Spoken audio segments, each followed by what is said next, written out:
თეატრისა და კინოს სახელმწიფო უნივერსიტეტის რექტორმა მიიღო გადაწყვეტილება არ გამოიყენოს სტუდენტების მიმართ დისციპლინარული პასუხისმგებლობის უკიდურესი ფორმა სტატუსის შეწყვეტა.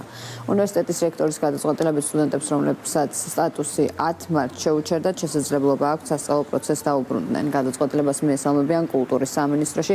მინისტრის მოადგილის თქმით, გამოყენებულია შედარებით მსუბუქი გაფრთხილების ფორმა, რაც სწავლის მსურველებისთვის აკადემიურ პროცესში დაბრუნების შესაძლებლობას იძლევა.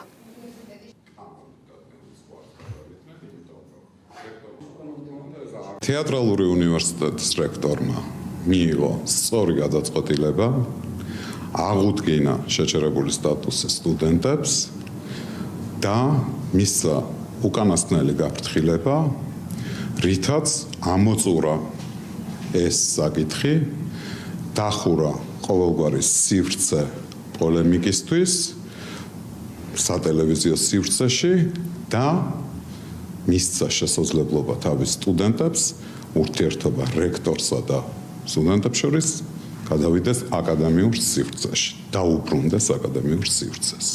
შესაბამისად საკითხი ამოწურულია.